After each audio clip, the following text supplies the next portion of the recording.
Welcome to Sonakshi classes. और आज की इस क्लास में हम क्लास 12 की मैथमेटिक्स का चैप्टर 4 यानी इनवर्स ट्रिग्नोमेट्री फंक्शन को पढ़ेंगे। तो चैप्टर का नाम है इनवर्स ट्रिग्नोमेट्रिक फंक्शन यानी कि ITF। हिंदी में कहते हैं इसको प्रतिलोम त्रिकोणमिति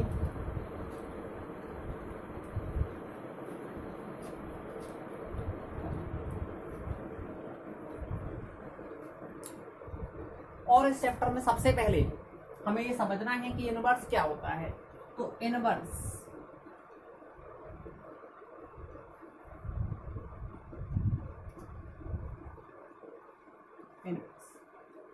जिसको हिंदी में हम प्रतिलोम कहते हैं। तो किसी फंक्शन का इनवर्स कैसे निकलता है, तो इस चीज को हमें समझने के लिए पहली बात तो यह है कि इनवर्स अगर कोई फंक्शन होगा तो 1 1 होगा और साथ में ऑन टू। हालांकि हमने 1 1 और ऑन टू पर ऑलरेडी क्लास 11th में बात कर ली है और फंक्शन चैप्टर के अंदर 1 1 और ऑन टू को हमने पढ़ लिया है। फिर भी अगर हम बात करते हैं तो 1 1 और ऑन टू होता क्या, हम एक बार इसको पुनः देख लेते हैं। तो 1 1 फंक्शन यानी कि एक ही फंक्शन। तो हमारे पास दो सेट्स, कितने सेट्स हैं? 2 सेट्स। एक सेट्स यानी कि एक समझ ए है, दूसरा समझ बी है। और हमने इस समझ को ऐसे रखा, इसको ऐसे रखा। हमने कहा इसमें कुछ एलिमेंट है, समथिंग 3 एलिमेंट, और इसमें कहा हमने कुछ एलिमेंट्स। तो 1 1 होने के लिए मेन बात ये है इसमें कि इसका एक एलिमेंट एक से कनेक्टेड होगा और इसका एक एलिमेंट एक से कनेक्टेड होगा, इसका एक एलिमेंट एक से कनेक्टेड होगा। कहने का मीनिंग ये हुआ कि सेट ए कि हर एक एलिमेंट सेट बी के हर एक एलिमेंट से एसोसिएटेड होगा। मीन्स कहने का एक के साथ प्रतिबिंब बनना चाहिए या एक एलिमेंट एक के साथ जुड़ना चाहिए। ये भी एक के साथ जुड़ा हुआ है, ये भी एक के साथ जुड़ा हुआ है। इसमें कोई भी एलिमेंट छूटने नहीं चाहिए। अगर इसके कोई भी एलिमेंट छूट जाते हैं तो पहली बात तो फंक्शन है, तो 1 1 उसका निकलना बहुत दूर की बात है। ठीक है, इसी टाइप से हम कहते हैं इसमें छूट सकता है, इससे कोई दिक्कत नहीं। लेकिन 1 1 होने की कंडीशन है कि हर एक एलिमेंट एक से कनेक्टेड होना चाहिए, इसलिए कहते हैं 1 to 1 यानी 1 का 1 से। इसके बाद ऑन टू की बात आती है। अब ऑन टू क्या होता है? सबसे पहली बात तो ये होता है कि अगर हमारे पास सेट ई और बी है, ई और बी, इसमें सम एलिमेंट्स एंड इसमें सम एलिमेंट्स, तो ये सेट जो होता है एक टोटल का, इस सेट को कहते हैं डोमेन। यानी इसमें ऑलरेडी जो वैल्यू होती है, जो हर एक वैल्यू अपने आप में एक डोमेन कहलाती है। और इसमें जो पूरा का पूरा जो सेट होता है यानी कि होल सेट, इसको हम कहते हैं कोडोमेन। इस सेट को हम कहते हैं कोडोमेन, जिसको हिंदी में सैफरान भी कहते हैं और इसको कहते हैं तारा। और इसमें जैसे इसका एक से एलिमेंट से हो गया कनेक्शन, इसका इसमें हो गया, इसका इसमें हो गया। सपोज करते हैं इसमें 3 एलिमेंट रखते हैं, तो ये आपको 1 1 तो दिख ही रहा है। और साथ में हम ये कहते हैं कि इसमें बिल्कुल जितने भी एलिमेंट्स थे सेट बी, यानी कि all elements of set B associated to each element of set A, यानी सेट बी के हर एक एलिमेंट का एसोसिएशन सेट ऑफ बी के ईच एलिमेंट से कनेक्शन हो चुका है। या हम ये कहें कि इसमें कोडोमेन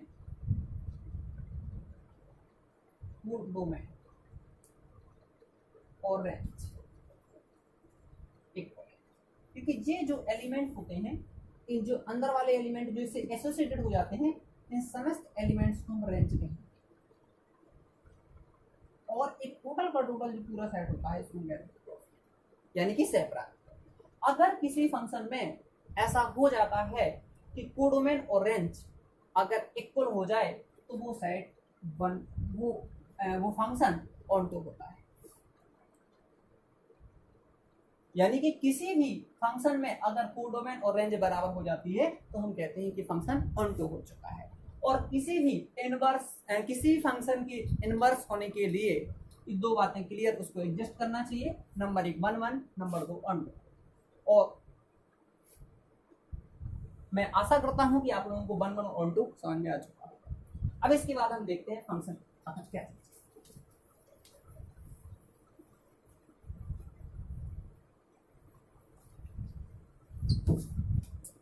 फंक्शन, हालांकि ये भी चीज जो फंक्शन है, इस फंक्शन को भी हमने क्लास 11th में अच्छे से समझा है कि फंक्शन का नोटेशन जो होता है इसको हम एफ लिख देते हैं और सब्जेक्ट यानी ए टू बी।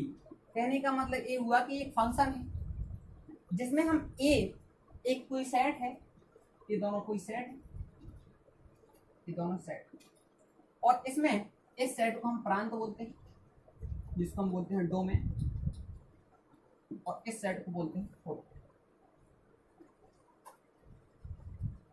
जिसको हम सेट। और इसके जो सेट ए के एलिमेंट इस सेट बी के एलिमेंट से एसोसिएटेड होता है, एसोसिएशन होता है। कहने का मतलब जो सेट ए के एलिमेंट होंगे वो इस सेट बी से एक एसोसिएशन बनाएंगे, मतलब जोड़ेंगे। और अगर ऐसा होता है तो जिस ए के एलिमेंट का कनेक्शन बी के एलिमेंट से होगा, जितने भी एलिमेंट सेट बी के अंदर होंगे और उनका कनेक्शन है, तो वो समस्त एलिमेंट रेंज कहलाएंगे। नेक्स्ट, इसके बाद नेक्स्ट हम चीज समझते हैं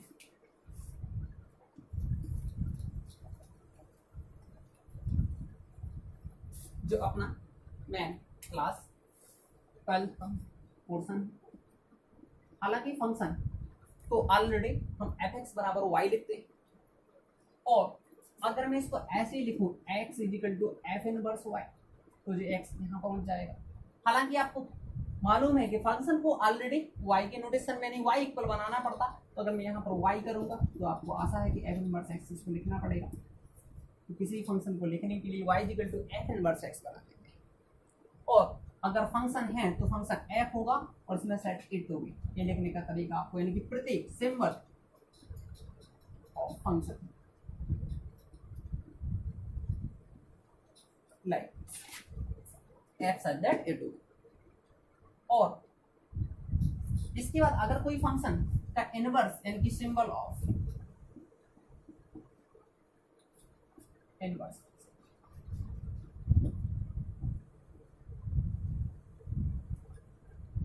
तो इसको हम रिप्रेजेंट करते हैं एफ इनवर्स सच दैट। और ये बात आपको वाली बातें क्लियर हो चुकी है कि एफ इनवर्स तब एग्जिस्ट करेगा जब फंक्शन 1 1 और 2 होगा। तो next we see that the sum graph of the trigonometry functions, यानी इसके बाद अब हम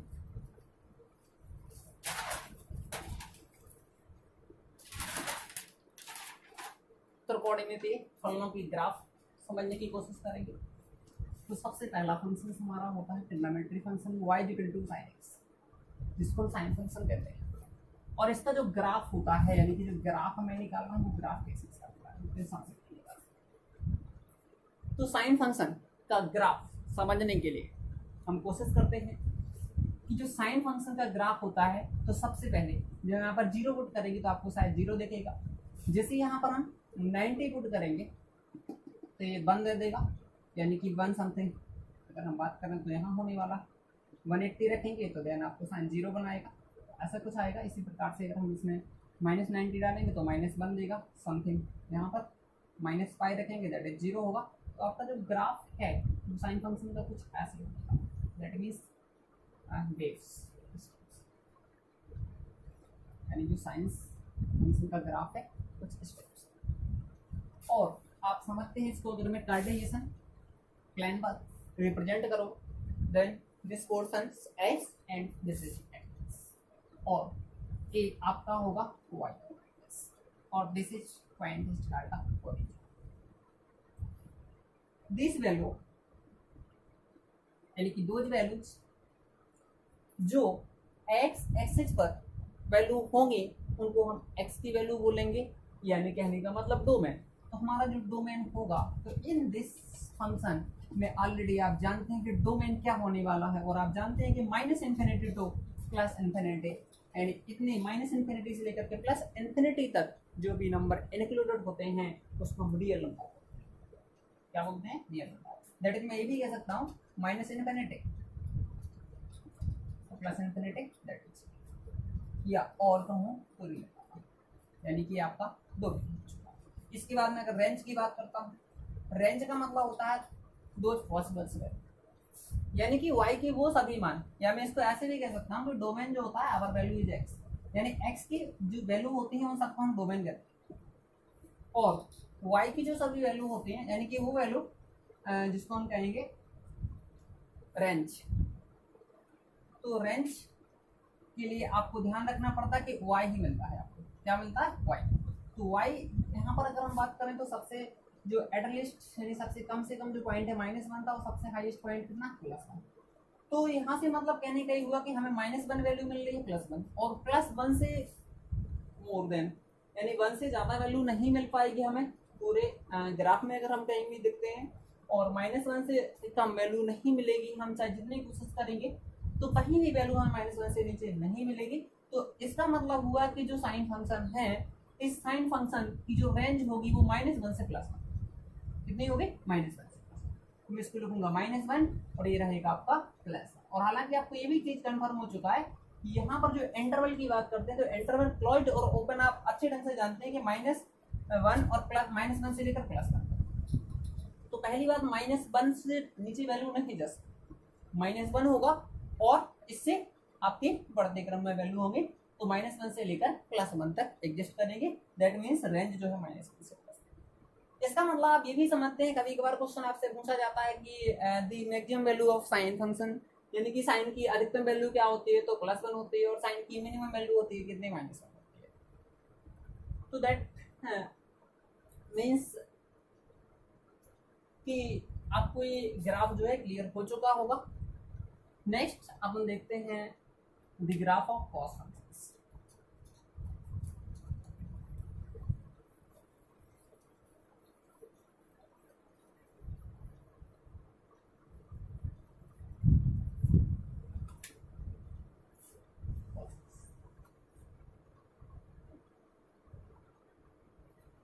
कॉसेस का ग्राफ देखने के लिए हालांकि ज़्यादा टफ नहीं है, वही ग्राफ है जो अपन लोगों ने साइन फंक्शन का समझा था। तो हम यहाँ पर फिर x और x रिप्रेजेंट करेंगे एंड y और y so our point is. अब कॉसेस की बात करते हैं, तो आप सबसे पहले आपको क्लियर है, आप 9 से पढ़ते आ रहे हैं और 8वीं 7वीं में आपने थोड़ा बहुत अगर देखा हो, तो सबसे पहले जो ग्राफ बनाते हो पॉइंट 0 ही स्टार्ट करते हैं। तो सबसे पहले हम क्या काम करेंगे, एक्स की वैल्यू 0 लेंगे। जैसे एक्स की वैल्यू हमने 0 यहाँ पर पुट कर दी, तो आपको शायद दिख गया होगा cos 0, मतलब cos 0 का मतलब होता है 1, यानी 1। तो यानी अगर हम 0 पुट करेंगे तो आपको शायद 1 दिख जाएगा, तो 1 यानी यहाँ पर। इसके बाद में यहाँ पर cos 90 यानी cos 90 मीन्स 0, तो आपको 0 यहाँ पर समथिंग दिख जाएगा। इसके बाद अगर आप यहाँ पर 180 डालते हैं तो आपको cos 180 मतलब -1, तो -1 में ग्राफ जो है वो कुछ नीचे आने की कोशिश करेगा, दैट मीन्स। इसके बाद इसी टाइप से यहाँ पर, तो कहने का मतलब ये हुआ कि जो इसका ग्राफ बनेगा वो कुछ ऐसे हिसाब तक होगा, मतलब वेव्स ही बनेंगे, लेकिन वो कुछ समटाइम्स दिस टाइप होगी, जो कि साइन फंक्शन से कुछ डिफरेंस चलते हैं। तो इसको थोड़ा सा आपको विशेष रूप से अटेंशन करना है। इस टाइप से जो ग्राफ होता है, this is a graph of cos functions. और सिमिलरली अगर हम बात करते हैं, तो इसकी जो मैक्सिमम वैल्यू होगी वही होगी, +1 से ऊपर ग्राफ नहीं निकलेगा, दैट इज +1 यहाँ पर वैल्यू होगी, और सबसे कम से कम जो वैल्यू होगी दैट मीन्स। तो आपको ध्यान रखना है कि यहाँ पर भी अगर हम डोमेन की बात करते हैं, तो वही हमारा जो फंक्शन रिप्रेजेंटेशन है -∞ से +∞ है। तो इसके लिए अगर हम डोमेन की बात करते हैं, डोमेन, और आपको मालूम हो चुका है कि डोमेन जो होता है वो x की वैल्यू होती है। तो यहाँ पर जो डोमेन है ये भी क्लियर है कि -∞ से +∞, लेकिन आपको ये कंफर्म है कि जो भी इन्फिनिटी होता है उसको ऑलरेडी हम ओपन इंटरवल में क्लोज करते हैं, तो इसके लिए अगर हम डोमेन की बात करें तो इसको और करके रियल नंबर भी डाल सकते हैं। और रेंज की अगर हम बात करते हैं, रेंज मीन्स वाई की वैल्यू, आपको ये भी क्लियर हो चुका है बैक क्लासेस से। तो यहाँ पर अगर हम बात करें तो रेंज जो है यानी वाई की वैल्यू, तो रेंज जो मिलेगी वो आप यहाँ से समझते हैं कि रेंज का मतलब होता है कि वाई की वो वैल्यू जो सबसे कम से लेकर के हाईएस्ट तक हो। तो यहाँ पर वाई की वैल्यू -1 से लेकर कहाँ तक होगी, +1 तक। दैट मीन्स यानी कि ये भी चीज जो है वो साइन और कॉस फंक्शन के डोमेन और रेंज बिल्कुल सेम होते हैं। तो आपको कोशिश करना है कि ये चीज़ अच्छे से याद हो जाए, क्योंकि अगर ये चीज़ नहीं समझ में आती है तो आपको इनवर्स फंक्शन इतना अच्छे समझ में नहीं आएगा। नेक्स्ट,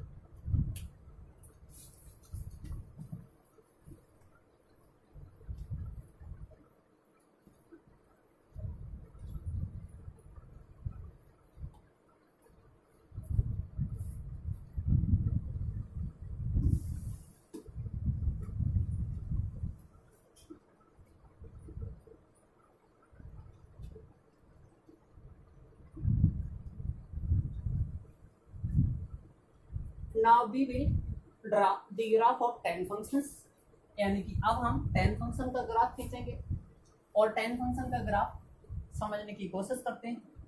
तो यहाँ पर वही काम, वही तरीका जो हमारा एक्स अक्ष यानी कि एक्स एक्सिस होता है, तो वैसे हमने एक्स एक्सिस डाल दिया और ये हमारा हो गया वाई एक्सिस, दिस पॉइंट यानी जिसको हम ओरिजिन कहते हैं। तो अगर y इक्वल टू 10x है तो इसका हम ग्राफ कैसे ड्रा करेंगे, तो इसके लिए थोड़ा सा समझने की जरूरत है। हम यहाँ पर 10x को ऐसे लिखने के लिए कोशिश कर सकते हैं कि sin x upon cos x इसको दिखा सकते हैं। और एक चीज आप अच्छे ढंग से जानते हैं कि cos x को प्रॉब्लम कब होती है, तो cos x का प्रॉब्लम वही होगी जब cos 0 हो जाएगा। और जब cos 0 हो जाएगा तो आप जानते हैं कि फंक्शन क्या हो जाएगा, यानी कि cos अगर 0 हो गया तो देन फंक्शन हो जाएगा नॉट डिफाइंड, यानी फंक्शन की वैल्यू नॉट डिफाइंड। तो फंक्शन को डिफाइन करने के लिए यानी फंक्शन को डिफाइन करने के लिए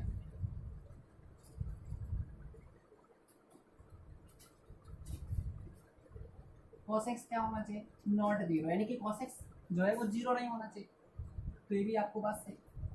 अगर cos x नॉट 0 है तो इसका मतलब cos कहाँ पर 0 हुआ होगा, तो cos x इक्वल टू 0। तो शायद मालूम है कि इसका जनरल वैल्यू क्या होने वाला है, x not equal to 2n + 1 × π/2, यानी इस जगह पर cos जो है आपका डिफाइंड हो जाएगा। ऐसी वैल्यू मतलब इसको एक्सेप्ट करना पड़ेगा, मतलब इतनी वैल्यू ना हो तो cos वहां पर डिफाइंड करें, यानी सॉरी 10 फंक्शन डिफाइंड। तो इसके पहले सबसे पहली बात करते हैं कि अगर यहाँ पर n जो अगर बात कर लेते सबसे पहले ग्राफ को बाद में ड्रा कर लेंगे, इसके पहले थोड़ा सा समझने की कोशिश करते हैं। अभी यार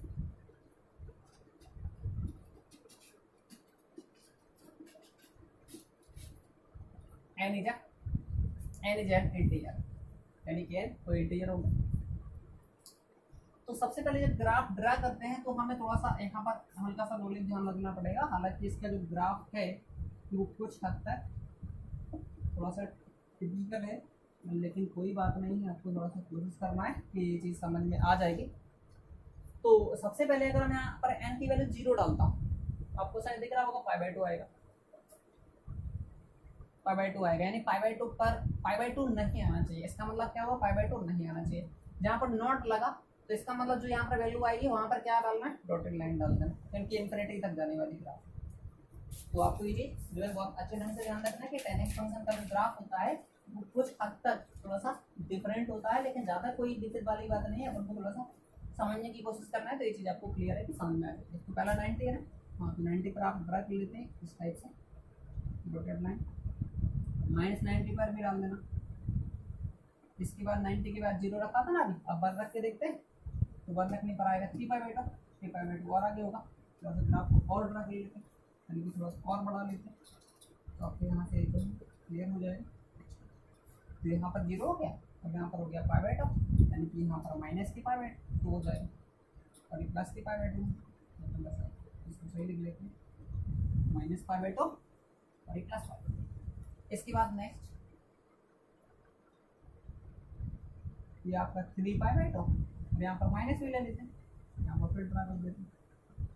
यानी इसको जब हम हायर मैथमेटिक्स में पढ़ाएंगे तो वहाँ पर क्लियर हो जाएगा, यानी उच्च क्लासों में।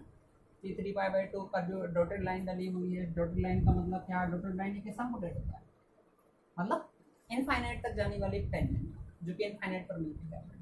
इसको थोड़ा सा सही बना लीजिए, ग्राफ थोड़ा क्लियर नहीं आ रहा, लेकिन आप थोड़ा सा समझने की कोशिश करेंगे कि हाँ ठीक। तो अब ग्राफ खींचने की कोशिश करते हैं। सबसे पहले मैं यहाँ पर अगर cos x 0 नहीं आना चाहिए बस, तो 90 को छोड़ दीजिए। 90 पर प्रॉब्लम है तो 90 को छोड़ दिए, बकाया पर तो ग्राफ एग्जिस्ट करेगा ना। जैसे मैंने यहाँ पर 0 पुट किया तो आपको शायद मालूम होगा कि 0 ही मिलने वाला पता है। अब मैं इसके बाद 30 रखूंगा, 30 रखने पर आपको शायद पता है कि 30 में ऊपर जाने वाला है ग्राफ, ओके 45 में और ऊपर जाएगा, इसी टाइप से बढ़ता जाएगा, लेकिन 90 पर कोई ग्राफ नहीं होगा। तो कहने का मतलब ग्राफ कुछ ऐसा समथिंग समथिंग जाने वाला है कुछ इस टाइप से, यानी कि ये इन्फिनिटी पर इसको टच कर देगा पक्का है। इसके बाद नेगेटिव वैल्यू डालूंगा तो 100% वाई नेगेटिव देना शुरू कर देगा। अगर वाई नेगेटिव देना शुरू करेगा तो इसका मतलब है कि ये ग्राफ नीचे इस टाइप से जाने वाला और ये भी शायद ऐसे इन्फिनिटी। नेक्स्ट टाइम इनफाइनाइट को छोड़ दीजिए, यानी 90 को छोड़ दीजिए। 90 के बाद मैं थोड़ा सा आगे चलता हूँ, मीन्स कहने का यानी 120 पर अगर हम निकालते हैं तो 120 पर हो जाएगा आपका, फिर पॉजिटिव देना शुरू कर देगा, क्योंकि 90 प्लस 90 प्लस, और 90 प्लस का मतलब होता है कि सेकेंड में भी आपका साइन और कॉसिक यानी कि पॉजिटिव होंगे बकाया सर। इसी टाइप से होगा तो आपको थोड़ा सा कोशिश करना है कि ग्राफ इसी टाइप से फिर ड्रा करेगा, तो इसकी कुछ क्वालिटी जो है ग्राफ की वो इसी टाइप से फिर होगा, यानी कि इसका जो ग्राफ होने वाला है वो लाइक दिस कुछ इस टाइप से होगा कि यहाँ पर बीच में पाई भी होगा एक जगह, क्योंकि यहाँ पर समस्या ये होगी कि जब हम यहाँ पर n की वैल्यू 0 1 2 पुट करेंगे तो आपको कि पाई पर वो हो जाएगा, पाई पर जो होगा यानी पाई मतलब 180, तो 180 पर आपकी 10 की वैल्यू क्या होती है, यानी कि 0 हो जाएगी। ठीक है, तो यानी कि यहाँ से ड्राव करके कुछ इस टाइप से हो करके इस टाइप से होगा, तो थोड़ा सा कोशिश करना, ज़्यादा इंपॉर्टेंट तो नहीं है विशेष। इसी टाइप से ये भी ग्राफ कुछ आ जाएगा, यहाँ पर माइनस के पाई हो जाएंगे। तो आपको बच्चों ध्यान रखना है कि ये ग्राफ होता है हमारा tan फंक्शन का, और इसका जो डोमेन होता है वो आप थोड़ा सा कोशिश करेंगे। तो डोमेन जो है वो डोमेन मतलब x की वैल्यू, तो यहाँ पर डोमेन कितना हो सकता है, यहाँ पर भी डोमेन आप देख रहे हैं कि माइनस इन्फिनिटी से प्लस इन्फिनिटी तक ही है, तो यानी कहने का मतलब रियल नंबर हो गया। हाँ, तो रियल नंबर लिख लेते हैं, लेकिन रियल नंबर में से कुछ ऐसा पोर्शन भी है जिसमें दिक्कत हो रही है इस फंक्शन को। हाँ भाई, है ना, कौन सी ए वाली वैल्यू, रियल नंबर में से ए वाली वैल्यू माइनस कर लेता हूँ, तो रियल नंबर -2n + 1 × 5, यानी इट इज अवर डोमेन। और इसके अगर हम रेंज की बात करते हैं, रेंज मीन्स वाई की वैल्यू, अगर हम रेंज फाइंड करेंगे तो रेंज इसकी कैसे फाइंड करेंगे, तो इसकी रेंज फाइंड करने के लिए हम देखते हैं कि y की वैल्यू मैक्सिमम सबसे मिनिमम अगर सबसे देखें तो नीचे कहाँ तक जा रहा है ग्राफ, -इन्फिनिटी तक जा रहा होगा, कहाँ तक जा रहा है, -इन्फिनिटी तक, और मैक्सिमम ऊपर कहाँ तक जा रहा है, +इन्फिनिटी तक। या हम और करके इसको हम कह सकते हैं कि रियल नंबर है इसकी रेंज जो है वो रियल नंबर भी कह सकते हैं। It is clear. तो आपको ध्यान रखना है कि जो फंक्शन होता है ये आपका यहाँ से यहाँ तक यानी कि डोमेन होता है, ये आपका रेंज होता है। या इसको हम दूसरे तरीके से समझने की कोशिश करते हैं, तो आपको विशेष रूप से याद रखना है कि डोमेन आपका ए है और रेंज ए है, it is a tan functions.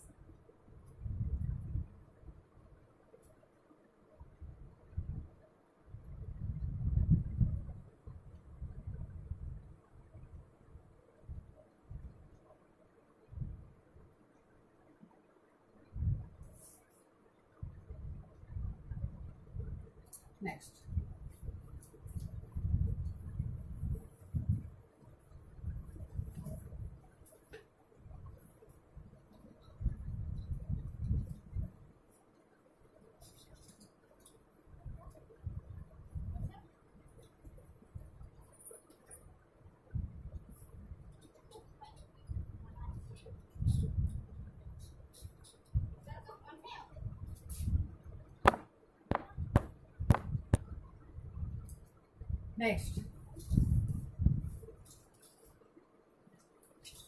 now we will see the graph of chord functions, यानी कि y इक्वल टू हमारे पास chord x है और इस chord फंक्शन का हम ग्राफ ड्रा करेंगे।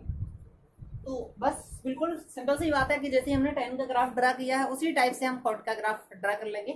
तो बिल्कुल आसान सी बात है कि chord को हम लिख सकते हैं cos x / sin x, बिल्कुल सही बात है।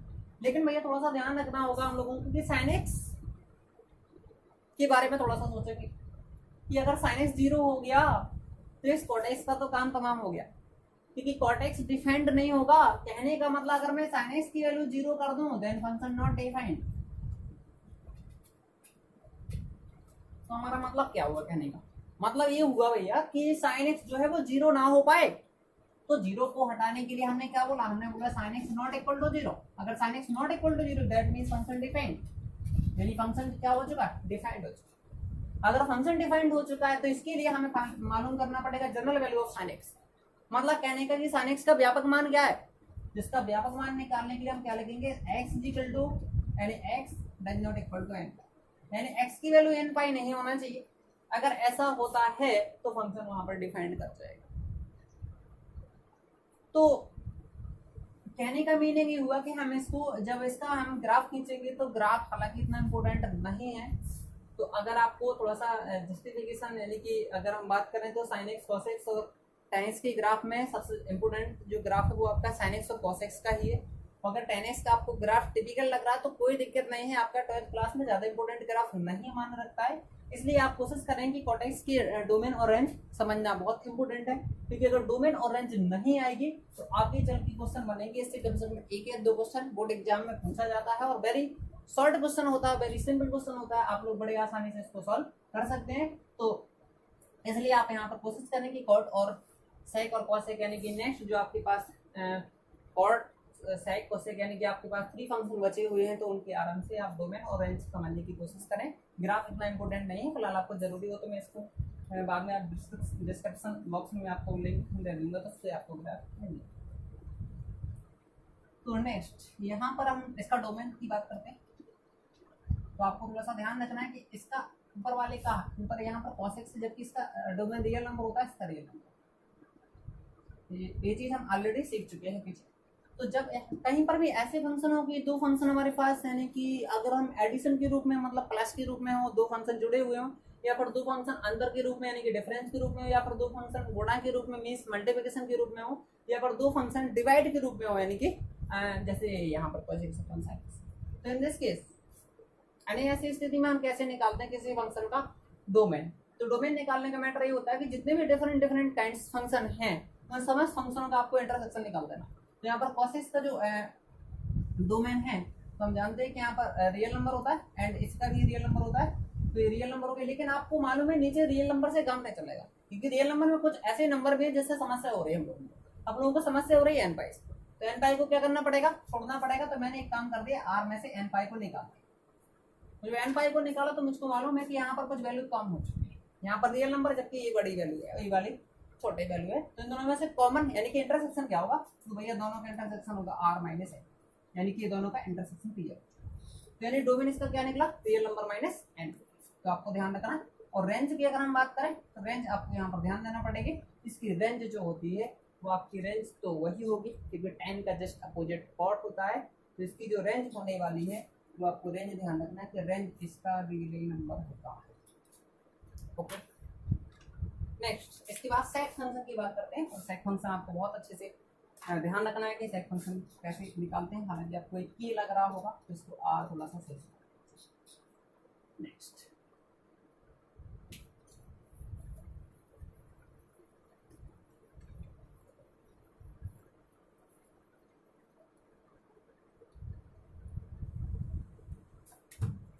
अब हम सेट फंक्शन के ग्राफ की बात करते हैं।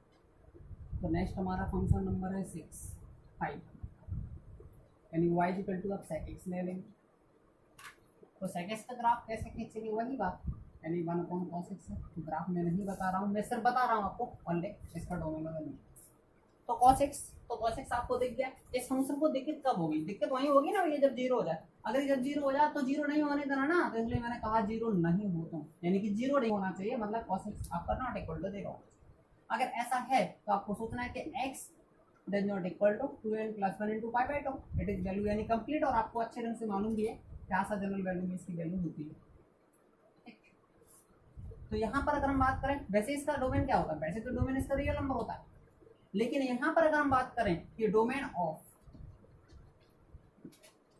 सेक इसका जो डोमेन होने वाला है तो डोमेन क्या होगा सेक एक्स।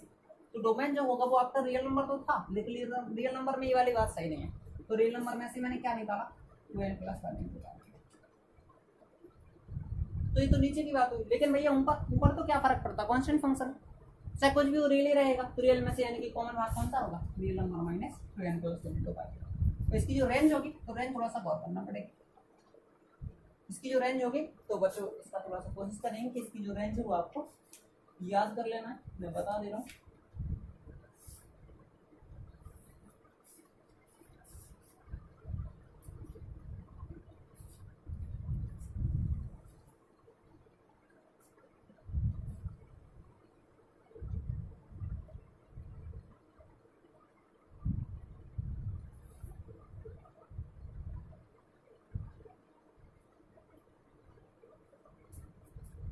इसकी जो रेंज होती है वो होती है माइनस इनफिनिटी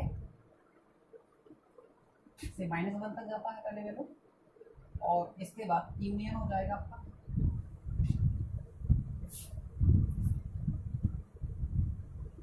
1 to इनफिनिटी। ये आपको ध्यान रखना, ये आपका रेंज हो चुका है। हालांकि इंपॉर्टेंट नहीं है, इंपॉर्टेंट तो आपका साइन कॉस और tan टेन फंक्शन आपको ध्यान रखना बहुत इंपॉर्टेंट तरीके से, और उसी से आपका सब काम बन जाए।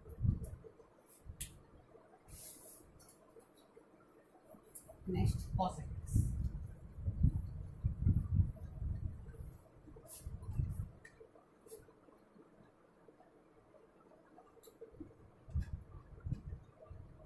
यहाँ पर एक फंक्शन है y equal to cos x। इसका हम उसी तरीके से ध्यान रखेंगे कि sin x को लिख सकते हैं 1/sin x। तो समस्या तो वही हुई ना भैया कि sin x कभी 0 नहीं होना चाहिए। अगर sin x 0 हो जाए तो दिक्कत वही हो जाएगी भैया फंक्शन डिफाइंड नहीं होगा, इसलिए आपका x not equal to n। अगर ऐसा हो गया तो हम कहेंगे कि इसमें n पाई नहीं होना चाहिए। इसका मतलब हुआ कि डोमेन ऑफ cos x, यानी इसका जो डोमेन होगा वो डोमेन क्या होगा, रियल नंबर में से n पाई निकालना पड़ेगा। सही बात है भैया, इतना ही होगा। रेंज कितनी होगी, रेंज ऑफ cos x की, रेंज ऑफ cos x, इसकी जो रेंज होने वाली है वो आपको थोड़ा सा ध्यान रखना है। इसकी जो रेंज होगी वो रेंज क्या होगी, तो रेंज आप इसमें समझेंगे, थोड़ा सा कोशिश करना है कि इसकी रेंज भी आपको याद रख लेना है अच्छे ढंग से।